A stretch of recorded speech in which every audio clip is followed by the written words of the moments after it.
So I like secrets, mysteries, and things that normal people just don't care about, know about, or just really care to inform themselves about.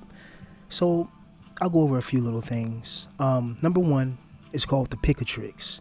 Now, this is an ancient quote-unquote magic book, and I say quote-unquote because most people don't believe in magic. They don't believe in the spirit world. They don't believe in supernatural things, and I understand that. But this world didn't just come out of nowhere. Someone created this, and this book right here is supposedly some ancient book of magic or ancient spells and stuff like that. And there's many books like this, ancient books, ancient texts that talk about summoning spirits, being able to cast spells, being able to, certain things make you go invisible, like some Harry Potter shit, different types of magical, magical accumulations, being able to teleport, being like supernatural shit. And this book and other books, in this field, each have some type of supernatural element, and it's not just this. I just think the Picatrix is a pretty interesting book, and there's other types of books like this. You can find them translated. That's the best, and it's just interesting just to see different types of crazy things in the world. Next we're going to look at, I call it Port Chatham now. You may have heard me mention this, but this is called Port Chatham, Alaska. And something's aloof in Port Chatham. Century-old rumor persists of terror in the mountains. Basically, there was this port in Alaska, Port Chatham, and it had a post office. It had a vibrant little village, everything. And hunters and people kept disappearing, as it says here. Port Chatham, a bay on the southern tip of the Kenai and former village of the same name, hardly seems like a setting for inexplicable terror and fright, but a series of mysterious disappearances and deaths where the Kenai Mountains narrow before plunging into the North Pacific gave birth to rumors that began in the 1930s. And these are not rumors. There's been people interviewed that said they've seen stuff. Like the hunters certain hunters would go out and disappear, and their rifles would be bent or covered in blood, and sometimes they'll hear gunshots, and then people disappear. They had things with red eyes looking through the windows. Like, this little article is not going to go into all that because most people are not going to believe in that, but you can take a look at this. Like, I like to show you guys things and not just spoon feed it or just tell you everything, because I think learning certain things is better if you just read it and you investigate it yourself so you can see certain things. The next is, there was a manual, and I had a PDF of this years ago, but it was the Environmental Atlas for Washington, published by the U.S. Army Corps of Engineers in 1975. So it was like a manual for the United States Army Corps, and it pretty much talked about when they're out there in the field or doing field training or doing any type of little mission or whatever they're doing out there, to pretty much keep your head out, because there are these humanoid type beings that are pretty much that can get very violent very quickly, and just to keep your head up about them. And you go ahead and read into this yourself, you know what I mean? A lot of information, a lot of encounters, people, ex-military personnel. And then here's a screenshot of the,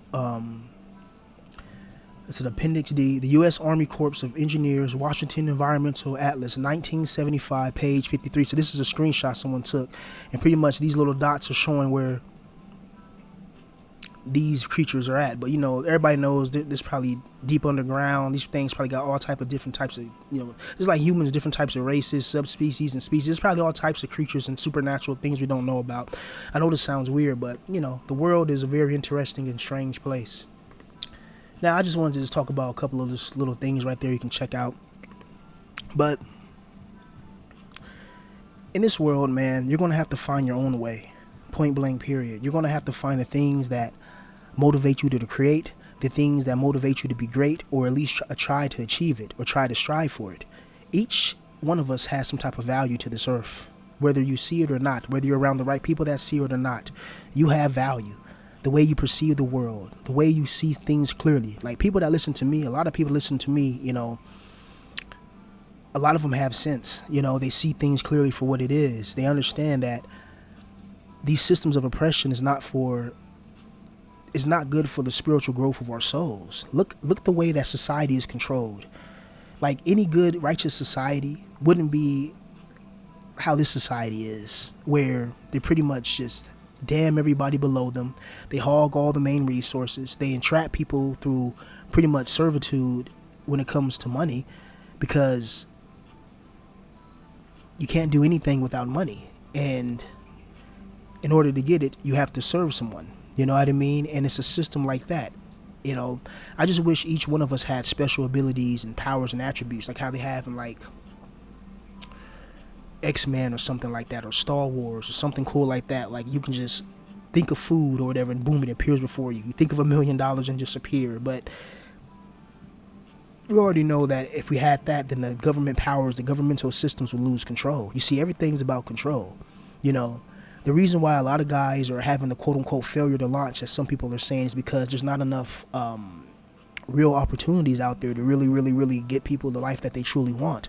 You know, I was emailing somebody the other day, and they were telling me how, like, their older brother, you know, is pretty much going through it. Like, he just got divorced, and the wife just pretty much took, like, half of everything, you know, like she even took his PlayStation, and I'm like, damn, you know, like this PlayStation, and I think he had like a Game Boy collection or like all the old Game Boy games. She took all that too, you know, and she took the kids and pretty much left them with pretty much nothing, you know, because I guess they got into an argument or something like that, and a domestic thing happened, but she hit him first, you know, and then like, you know, he defended himself or something like that. It was something like that where pretty much his life is pretty much ruined, and he I think it's about he's older than me, you know what I mean, and it sucks because that person really believed that girl, and you know, like according to my, you know, the guy I was talking to, like he said, like his brother really believed in that girl, but she was a little crazy and she did have like a little attitude problem and stuff, but he ignored all that and loved her still. And it just goes to show you that life is so unexpected at times. You have to expect the unexpected. You have to expect just things to go wrong, because it seems to do, you know. And everybody's perception and perspective on life is different based on their experiences. And sometimes I feel like a lot of these experiences we go through is calculated, you know. It's like some of these things just line up too coincident. Like I don't really believe in coincidences like that, you know what I mean? Like maybe once, maybe, but then twice, third times, like it's deliberate. It's kind of like how I think I was talking to somebody in the comment section that said like they'll be thinking about an app, or they'll be thinking about, you know, a food, or thinking about a certain subject, a video game, their favorite food or something. They'll just be thinking about it, and then boom, the app will pop up. And I remember the episode in Futurama where Fry said, I think it was Fry or Bender, somebody said, oh, are they going to have advertisements in our mind? And that was like 1997, 1998, and it seemed impossible then, you know. But now it doesn't seem so it doesn't seem impossible when you hear Elon Musk talking about brain neural uplinks and integration, and we already know what that's going to lead to, you know.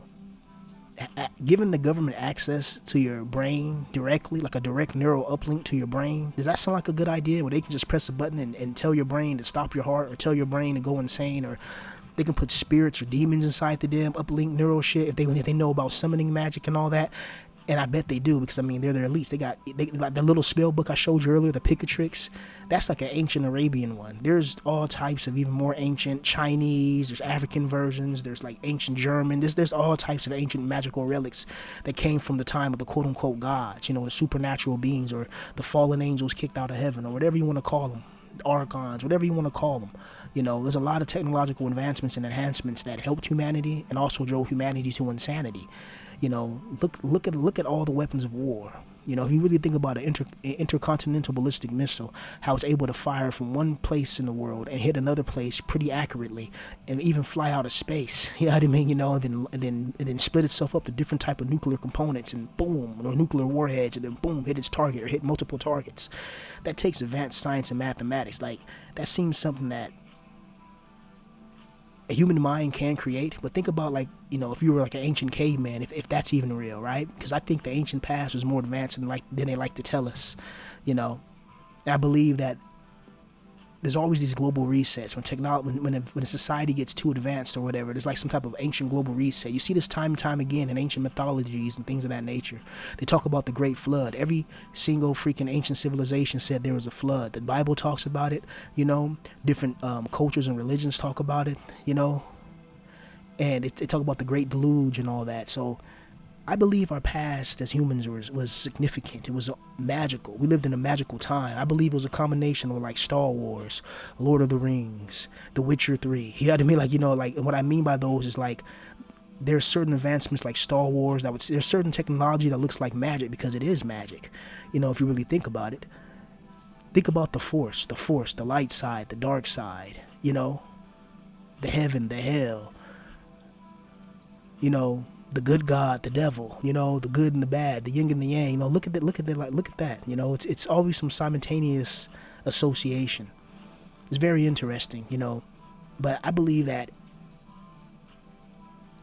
if everybody had their needs met and everybody had some type of vision for themselves that they feel like they can achieve, a lot more young guys would be a lot more successful and farther in life.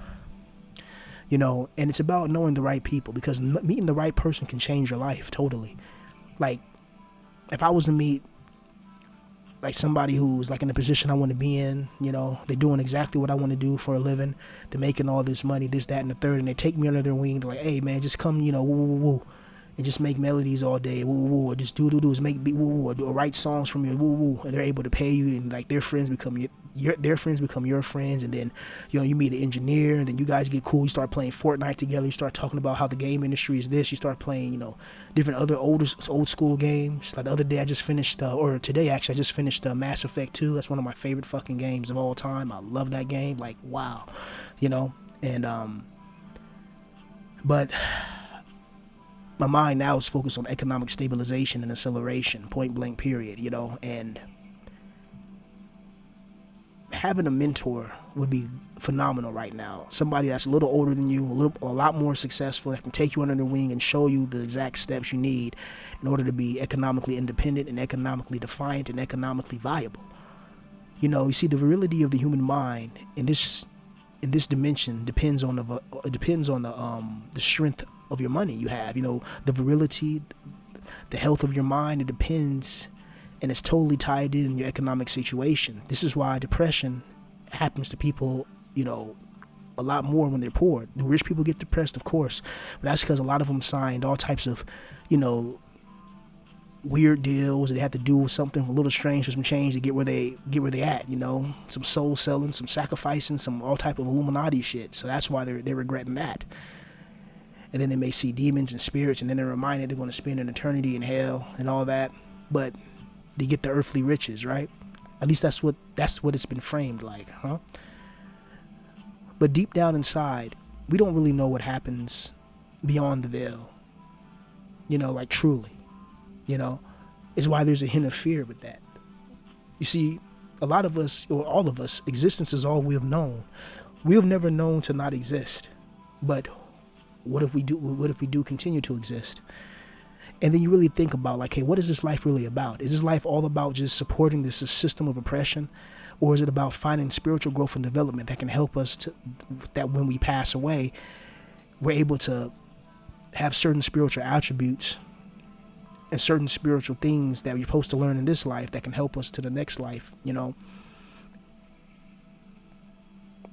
But sometimes it doesn't even seem like that, because the world just seems like it's a torture planet. It seems like a prison planet. It seems like everything's designed to break you down, designed to break your mind, designed to break your spirit, designed to break your confidence, designed to really break you down. That's what the world feels like at a lot of times, all the time, for a lot of us, But some people are living in hell right now while others are enjoying heaven. There's somebody right now that's living a life that I can only imagine and dream. Millions of dollars, hyper successful, big old mansion, nice cars, any girl he wants, anything he wants, peace, tranquility, the ability to create videos like real good videos, quality videos, the ability to create books and actually get them out there and get them sold and signed, the ability to create poetry, the ability to make your own anime. These are things that I dreamed of. The ability to make small little movies. These are all things I dreamed of. Even being like a small little film director, I dreamed of writing like a little movie and like getting a little camera and then like directing it, like shit like that. Like I love shit like that, bro. I love creative endeavors.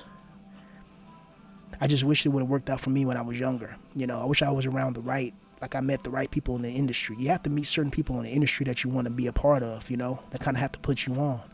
And I hate that there's this initiation process when it comes to certain things, Like nepotism is real, man. It's who you know, not what you know. You can be the greatest singer in the world, but if you got nobody that can you can put it on YouTube and it doesn't even get 10 views, But you're the best singer. Everybody ignores it until you meet the right people who put it to the right audience and present it to the right people, and then you blow up. Then the flame is sparked, and then the ember turns to a massive flame-throwing blaze, So pretty much never give up on your dreams, man, and always keep that fire of ambition, man. Always keep that inside your soul. Peace.